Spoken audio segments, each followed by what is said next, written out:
తనపై వైసీపీ కార్యకర్తలు కొందరు దాడికి ప్రయత్నించారన్నారు ఆళ్లగడ్డ ఎమ్మెల్యే భూమా అఖిలప్రియ. వెలగపూడిలో సచివాలయానికి వెళ్లి వస్తుండగా ఈ ఘటన జరిగిందని చెప్పారామె.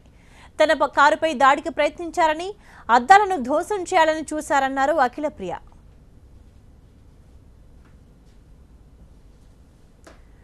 తనపై దాడి జరగలేదంటూ వైసీపీ నేత అంబటి రాంబాబు చేసిన వ్యాఖ్యలను ఆళ్లగడ్డ ఎమ్మెల్యే భూమా అఖిలప్రియ ఖండించారు.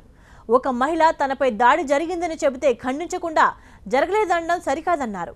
జరిగిన ఘటనపై పోలీస్ కేసు పెడతానని చెప్పారు ఆళ్లగడ్డ ఎమ్మెల్యే. యాక్చువల్గా తోటి అపాయింట్మెంట్ ఉంది. సో గుంటూరుకి వెళ్ళి ఎర్లీ మార్నింగ్ స్టార్ట్ వెళ్ళాను హైదరాబాద్ నుంచి.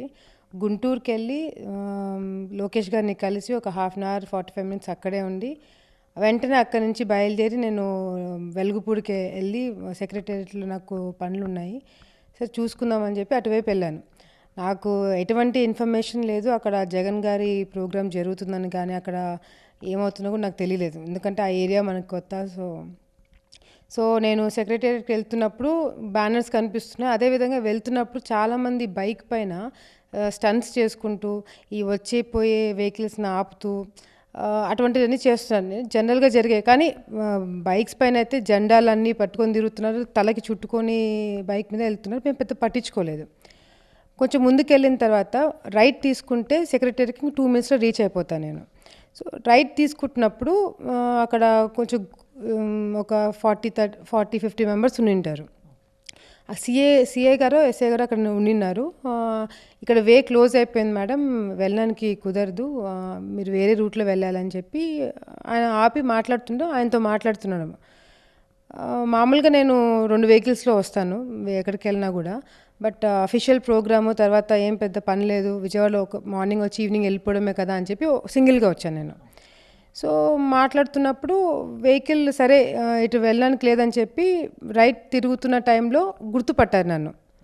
మొత్తం వైఎస్ఆర్సీపీ కార్యకర్తలు జెండాలు పట్టుకొని ఉన్నారు, కండవాలు వేసుకొని ఉన్నారు. గుర్తుపట్టి ఇంక పక్కకు జరగట్లేదు బండి దగ్గర నుంచి.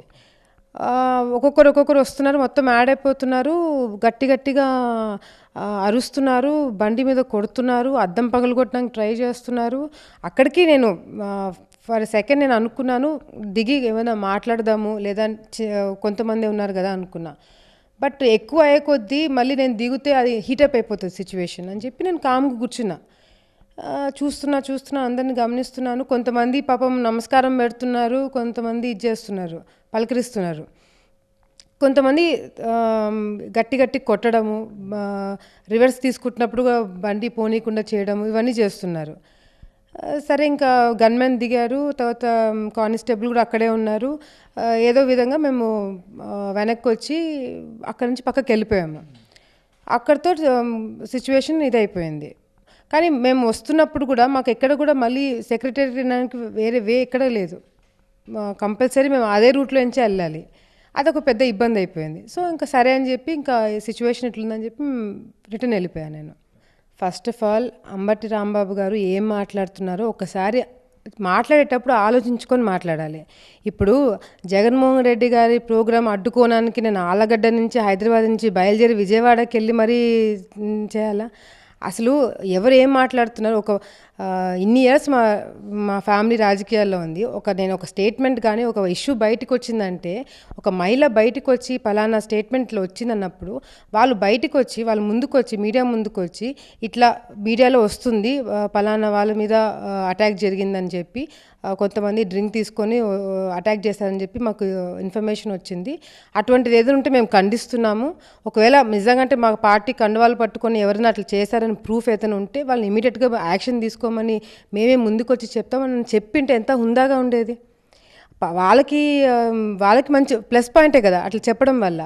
కానీ అసలు ఆ ఇష్యూయే జరగలేదు అంటే, ఒక ఎమ్మెల్యేగా నా మీద జరిగిన అటాక్ అసలు జరగలేదని చెప్పి అంటున్నారంటే, ఈరోజు నేను ముందుకు వచ్చి మీకు కూడా నేను ఇంటర్వ్యూ ఇవ్వడానికి కారణము అంబటి రాంబాబు గారికి ఆన్సర్ చేయడానికి కాదు, అక్కడ నేను అసలు జరగలేదని చెప్తున్నారు కాబట్టి నా కాన్స్టిట్యున్సీలో ఉన్న జనాలకి నేను ఆన్సరబుల్, వాళ్ళకి ఆన్సర్ చేయాలి కాబట్టి ఈరోజు నేను మీడియా ముందుకు వచ్చాను.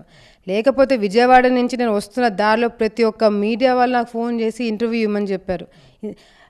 ఎక్కడ కూడా ఆగకుండా ఏ ఇంటర్వ్యూ కూడా ఇవ్వకుండా కేవలం ఫోన్లో మాట్లాడి నేను ఈరోజు హైదరాబాద్కి వచ్చాను. ఇంకొకటి అంబటి రాంబాబు గారికి తెలియంది ఏంటంటే, ఒకవేళ కావాలనే మేము చేసుంటే నేను అక్కడే విజయవాడలో కూర్చొని ప్రెస్ మీట్ పెట్టేదాన్ని కదా. వాళ్ళకి తెలియంది ఏంటంటే, నేను ఇంతవరకు కేసు కూడా పెట్టలేదు. ఎస్పీ గారు ఫోన్ చేసి, మేడం ఏదైనా కేసు ఏదైనా పెడతారా అంటే లేదని చెప్పాను. నేను అవసరం లేదండి, ఏదైనా ఉంటే మీరు యాక్షన్ తీసుకుని నేను కేసు పెట్టనని చెప్పా. కానీ ఈరోజు అంబటి రాంబాబు గారు అసలు ఏం ఇష్యూయే జరగలేదు, కావాలనే చేస్తున్నాను అంటున్నారు. ఇప్పుడు మీడియా, నేను మీకు అందరికి తెలియజేయాల్సింది ఇంకోటి ఏంటంటే, ఫుటేజ్ బయటకు వచ్చింది. ఇప్పుడు ఏం చెప్తారు? ఫుటేజ్ బయటకు వచ్చింది, నేను ఇప్పుడు కేసు పెడతాను. ఇంతవరకు నేను కేసు పెట్టకూడదు అనుకున్నాను, అవసరం లేదు, ఏదో చిన్న ఇష్యూ పోతే పోయిందని అనుకున్నాను, అది బయటికి ఎందుకు ఇచ్చేయాలా, పోతే పోయిందని అనుకున్నా. కానీ ఇప్పుడు అసలు ఇష్యూ జరగలేదు అంటున్నాను కాబట్టి నేను కేసు పెడతాను.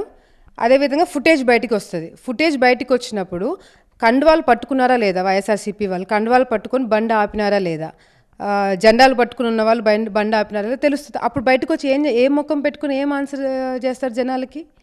ఈరోజు మొత్తం దేశం మొత్తం కూడా ఒక మహిళ మీద ఏదైనా చిన్న మాట వచ్చినా ఏదైనా చేసినా కూడా ఎంత పెద్ద ఇష్యూ చేస్తున్నారు. అదే ఒక మహిళ ఎమ్మెల్యే మీద అటాక్ జరిగింది అని చెప్పినప్పుడు ఎవరైనా ఇన్ని సంవత్సరాలు రాజకీయాల్లో ఉన్నారు, నిజంగా జరిగిందొచ్చేమో, అక్కడ సీసీ కెమెరాలు ఉన్నాయి కదా, అట్లీస్ట్ చూసిన తర్వాత ఒక కమెంట్ వేద్దామనే ఆ మాత్రం ఆలోచన ఉండాలి కదా. సీనియర్స్ అన్ని సంవత్సరాలు రాజకీయాలు చేస్తున్నారు, ఏమి ఆన్సర్ చేస్తున్నారు? రేపు పొద్దున సరే నాది పక్కన పెట్టండి, ఒక ఎమ్మెల్యేగా గన్మ్యాన్ ఉన్నారు, పోలీసులు చేశారు, నిజంగా తాగేసినప్పుడు వేరే ఒక మహిళ మీద అటాక్ చేస్తుంటే ఏం చేసేవాళ్ళు? ఆమెకి ఏం ప్రొటెక్షన్ ఉండేది? ఇవన్నీ ఆలోచించుకొని ఎమ్మెల్యే భూమా అఖిలప్రియపై వైసీపీ కార్యకర్తలు దాడి చేశారంటూ దుష్ప్రచారం చేస్తున్నారని వైసీపీ నేత అంబటి రాంబాబు అన్నారు. జగన్ సమావేశం జరుగుతున్న సందర్భంలో విషయాన్ని పక్కదారి పట్టించడానికే అధికార పార్టీ ఇలాంటి దుష్ప్రచారం చేస్తుందని ఆయన విమర్శించారు. విపక్ష నాయకులు జగన్మోహన్ రెడ్డి గారి రాజధాని పర్యటనలో భూమా అఖిలప్రియ శాసనసభ్యురాలికి మీద దాడి జరిగిందని, కారు అద్దాలు ధ్వంసం చేశారని, బైకులు వేసుకుని ఆమె కారు వెంట పడ్డారనేటువంటి ఒక దుష్ప్రచారం జరుగుతూ ఉన్నది. ఇది వాస్తవం కాదు. ఆ సంఘటన జరుగుతున్నప్పుడు మేము అక్కడే ఉన్నాం.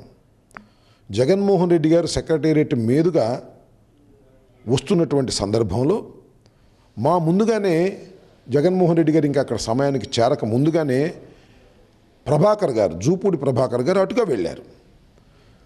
ఆ తర్వాత ఒక 5 నిమిషాలకి జగన్మోహన్ రెడ్డి గారు చేరువయ్యారు. భూమా అఖిలప్రియ గారు కూడా అటుగా రావడానికి ప్రయత్నం చేసినప్పుడు జనం బాగా కిక్కిరిసి ఉన్నారు. జగన్మోహన్ రెడ్డి గారు వస్తున్నటువంటి ఆ రోడ్డు జనంతో కిక్కిరిసిపోయి ఉన్నది. అప్పుడు పోలీసు వారే ఆమెని ఆపి, అమ్మ ఇటు వెళ్ళేదానికి వీలు లేదు, ఎందుకంటే బాగా జనం ఉన్నారు అని అన్న తర్వాత ఆమె తిరిగి వెనక్కి వెళ్ళిపోయారు. ఈ చిన్న సంఘటనని చాలా పెద్ద దాడి జరిగిపోయినట్టుగాను, ఆమెకు ఏదో ఇబ్బంది పెట్టినట్టుగాను, వైఎస్ఆర్ కాంగ్రెస్ పార్టీ కార్యకర్తలు దాడి చేసినట్టుగాను ప్రచారం చేయటం అధర్మం, ధర్మం కాదు ఇది.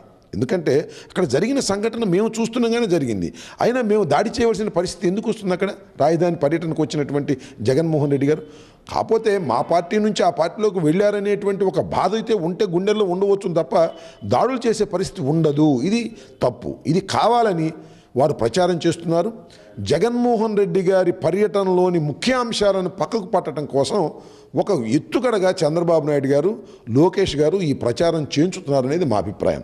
ఇందాక మంత్రి గారు, ఉమా గారు కూడా ప్రెస్ మీట్ పెట్టి ఇష్టం వచ్చినట్టుగా మాట్లాడారు. ఇది కరెక్ట్ కాదు. వాస్తవాలు తెలుసుకోండి.